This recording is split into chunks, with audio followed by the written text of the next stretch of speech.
बीरबल एक ईमानदार तथा धर्मप्रिय व्यक्ति था। वो प्रतिदिन ईश्वर की आराधना बिना नागा किया करता था।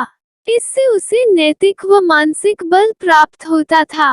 वो अक्सर कहा करता था कि ईश्वर जो कुछ भी करता है मनुष्य के भले के लिए ही करता है।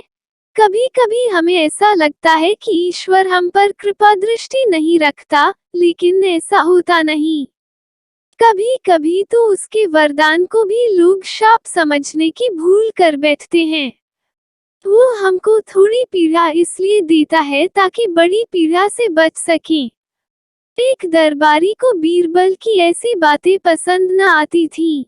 एक दिन वही दरबारी दरबार में बीरबल को संबोधित करता हुआ बोला, देखो, ईश्वर ने मेरे साथ क्या किया। कल शाम को जब मैं जानवरों के लिए चारा काट रहा था तो अचानक मेरी छोटी उंगली कट गई। क्या अब भी तुम यही कहोगे कि ईश्वर ने मेरे लिए यह अच्छा किया है? कुछ देर चुप रहने के बाद बोला बीरबल, मेरा अब भी यही विश्वास है क्योंकि ईश्वर जो कुछ भी करता है मनुष्य के भले के लिए ही करता है। सुनकर वह दरबारी नाराज हो गया कि मेरी तो उंगली कट गई और बीरबल को इसमें भी अच्छाई नजर आ रही है। मेरी पीड़ा तो जैसे कुछ भी नहीं। कुछ अन्य दरबारियों ने भी उसके सुर में सुर मिलाया। तभी बीच में हस्तक्षेप करते हुए बादशाह अकबर बोले, बीरबल, हम भी अल्लाह पर भरोसा रखते हैं, लेकिन यहाँ तुम्हारी बात से सहमत नहीं। इस दरबारी के मामले में ऐसी कोई बात नहीं दिखाई देती जिसके लिए उसकी तारीफ की जाए। बीरबल मुस्कुराता हुआ बोला, ठीक है जहांपनाह, समय ही बताएगा। अब 3 महीने बीत चुके थे। वह दरबारी, जिसकी उंगली कट गई थी, घने जंगल में शिकार खेलने निकला हुआ था।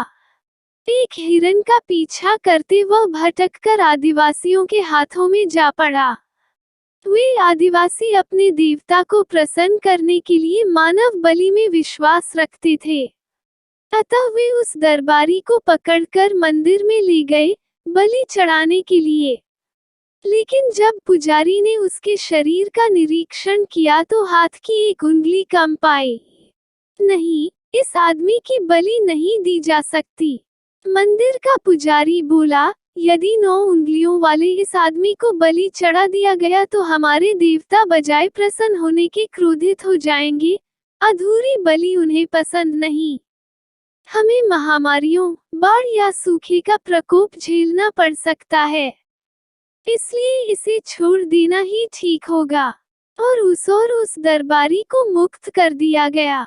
अगले दिन वह दरबारी दरबार में बीरबल के पास आकर रोने लगा। तभी बादशाह भी दरबार में आ पहुंचे और उस दरबारी को बीरबल के सामने रोता देखकर हैरान रह गए। तुम्हें क्या हुआ, रो क्यों रहे हो?